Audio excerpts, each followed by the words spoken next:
Well, good afternoon and happy Wednesday to all of you following us on Facebook, on Instagram, on Snapchat, and on YouTube. I'm very, very happy you guys are here. It is a Wednesday, and I planned on putting this podcast out last night. We just had some issues with our computer and things of that nature. But I am here today, and I'm happy you guys are here with me.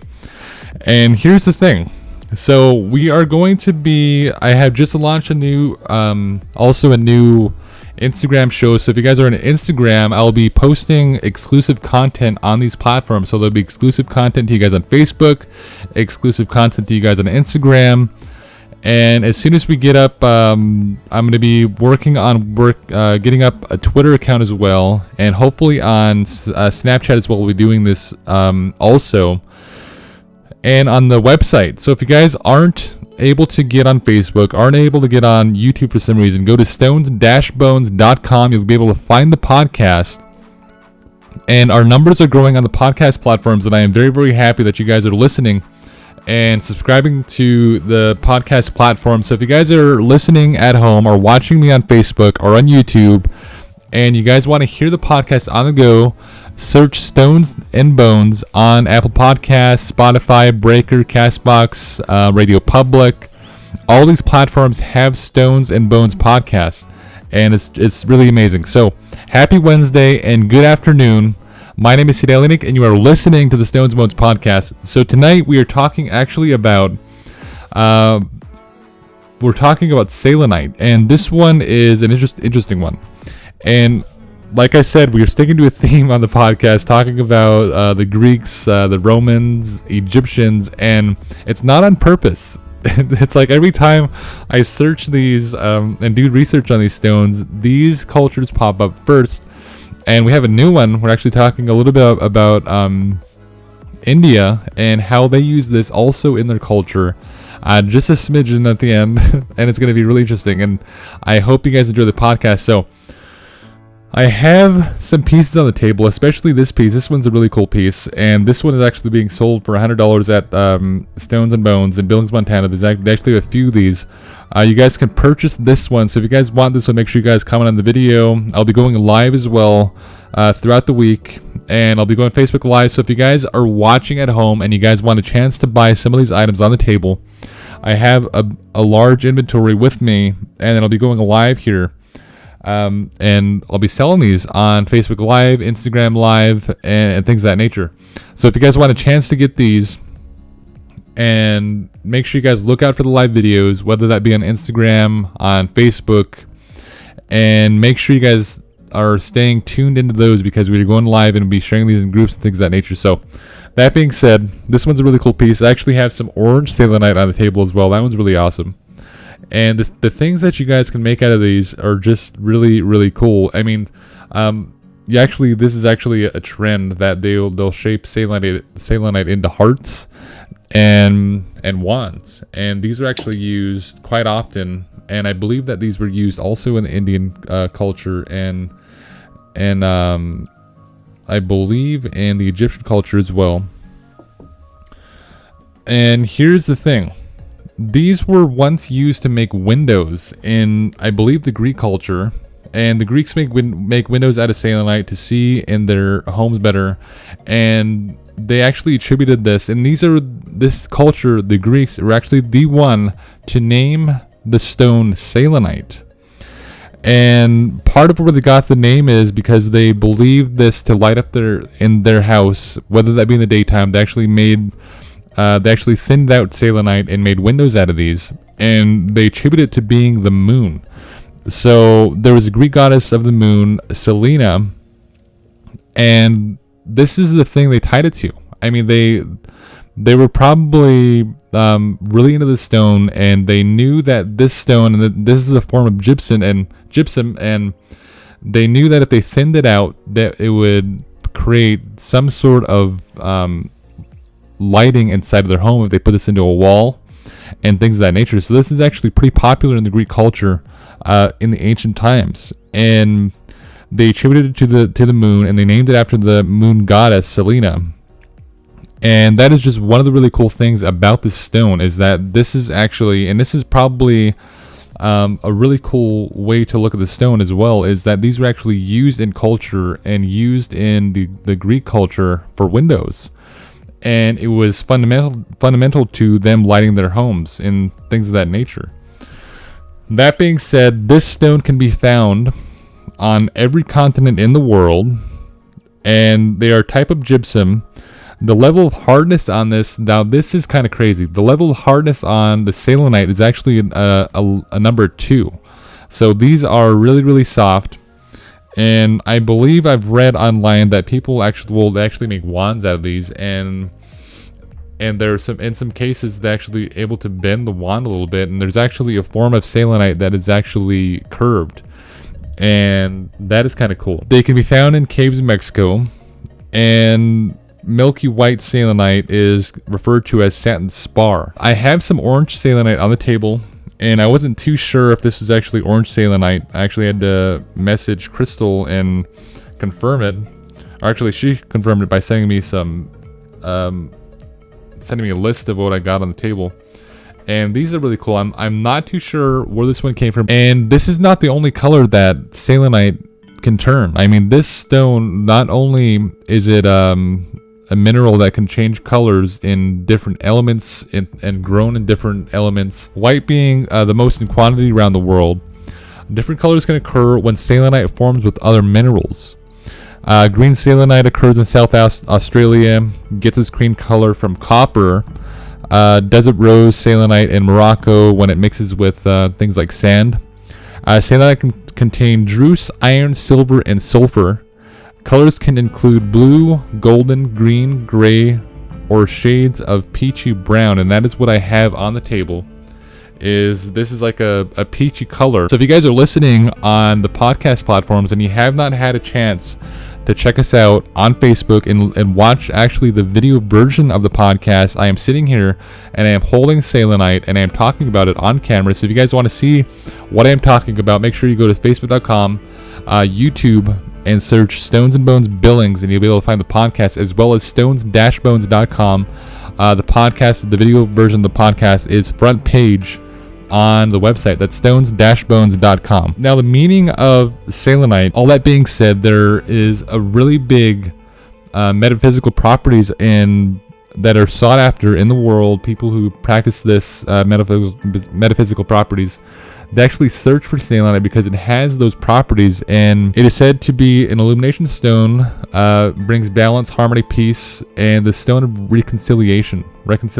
This is actually believed in the Egyptian culture too. It helped you see the perspective of others, and the Egyptians had this theme going on to where they tied certain minerals and certain stones, whether they be the malachite, the amethyst, and things of that nature. They would also tie this selenite into their culture, and they believed that this helped them, whether that be with their perspective, with the malachite helping their eyesight and discernment in their court, amethyst representing certain things, and especially given out on their court for good deeds. This is also one of those minerals that was used in the Egyptian culture, and they believe this to be a stone of reconciliation. They believe this to be a harmony stone, and it was used also in their culture.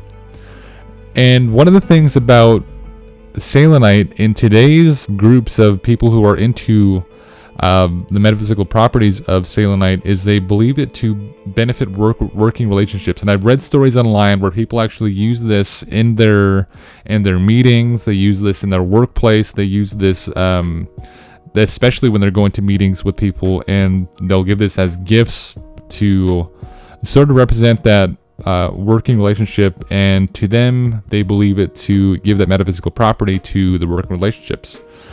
And people actually use this also to clear negative energy in the home, to bring emotional healing. They use this in their meditations, more notably with the wands and things of that nature. Things like this, they would actually use these in meditation. And a cool thing about the selenite is it is not tied to a birth month, and it is not a birth stone, but the Taurus, born between April 20th and May 20th. This is the astrological stone that is tied to the Taurus. And that is really cool because I mean, most of these stones that we have been talking about have some sort of tie-in with a birth month, a zodiac sign, and things of that nature. So if you guys are born between April 20th and May 20th, this will be a great gift for those people born those months, or a great gift to yourself. And you can adopt this as your zodiac stone, which is really, really cool. And like I want to mention that also, this is a really cool lamp. And I mean, I've seen these in the shop, and I've actually not had the chance to have one inside of my home. I actually have a Himalayan salt lamp that my mom got me for Christmas because I was trying to steal hers. I was persisting really hard trying to get this lamp from her because it was just sitting in the box for a while. And come Christmas time, I get a box, and it was really, really heavy, and it was a Himalayan salt lamp. So I actually have one of those sitting inside my home. But I would actually love also one of these because they're really, really cool. And I actually kind of got a little scared because I was telling Crystal, I was like, I think I'm gonna get a sliver off of these. And if you guys know if you guys work with Selenite, you guys know that there's also some little shards that pop off here and there. But it's a really, really cool stone, really soft, so it's not going to be able to give you a sliver. I actually tried it poking myself with a sliver of it. That being said, now this guy that I'm going to be mentioning has been mentioned in the past podcast. I'm not sure which one, but he is a mineralogist, and he was dated back to like the 1700s. And this stone, this mineral, was first reported in the Mineralogy Society, in the Laboratory Society, by J.G. Walrius. I'm hoping I'm saying his name right. And this was first reported in 1747. And this was just the only time, and just was the first time that it was reported by a mineralogist, by someone of his stature. And like I mentioned, this was used in culture for millennia. This was used in culture for thousands of years, but it was more notably noted by J.G. Walrius in 1747. And I want to mention also in the Egyptian culture, this was used for fertility. It was a fertility stone, and it signified rebirth, also shaped into eggs and buried in Egyptian tombs in ancient Egypt, and said to help guide souls in the afterlife. And this is probably one of the things that was popular in the Egyptian culture, is that they believed solely that there were certain things they can do that can guide the dead in the afterlife. I mean, they would I know that they would make the Book of the Dead. They did hieroglyphs in the wall.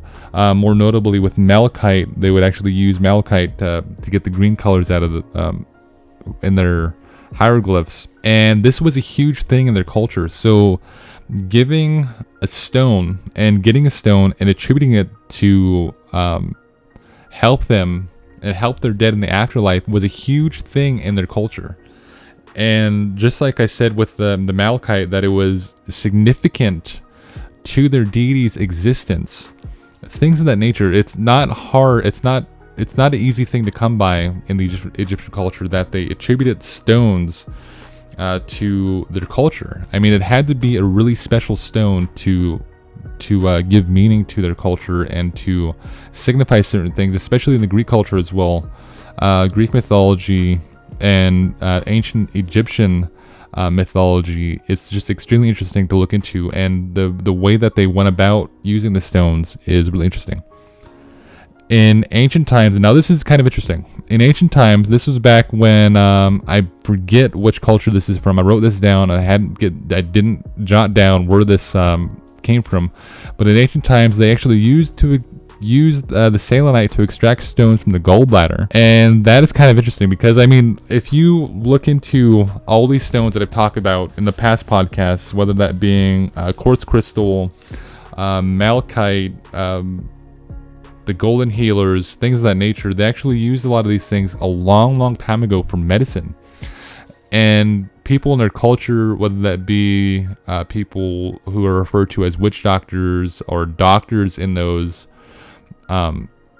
cultures, would actually use this for medicine. And people who actually practice things like magic in these cultures were sought after, and they were looked at as doctors. This was just one thing that they actually used selenite to do, and actually in ancient cultures as well, they'd actually run wands over the body, and it was said to heal certain things in the body.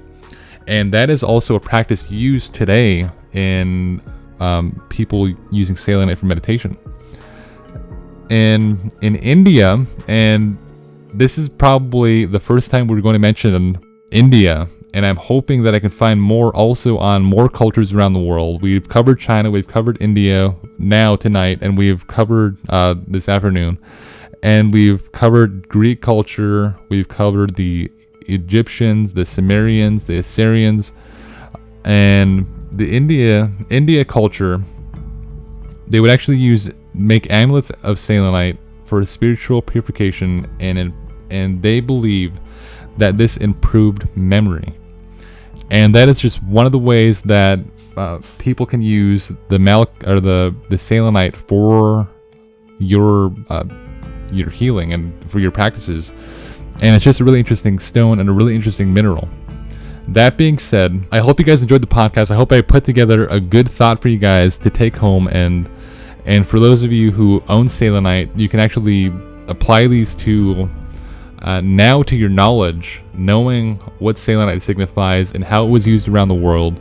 And this is a mineral that is rich around the world, and it is a really, really cool mineral, and I'm happy that we are able to cover it in the podcast. So that being said, my name is Cdale Enick, and you guys are listening to the Stones and Bones podcast. If you guys are on the podcast platforms, make sure you go to Stones and Bones Billings on Facebook and Stones and Bones Billings on Instagram, and search us on YouTube at Stones and Bones Billings. And if you guys are watching me at home, whether that be on Instagram, YouTube, Facebook, make sure you go to the podcast platforms and search Stones and Bones Billings. Every listen helps support the podcast, and there is actually a donation button on Anchor.fm. When you guys go to Anchor.fm and search Stones and Bones, there's a donation button. I'll actually have that linked later today. And that'll also help the podcast and help us go forward to the podcast and get out more episodes for you guys. That being said, my name is Enick, and you're listening to the Stones and Bones podcast.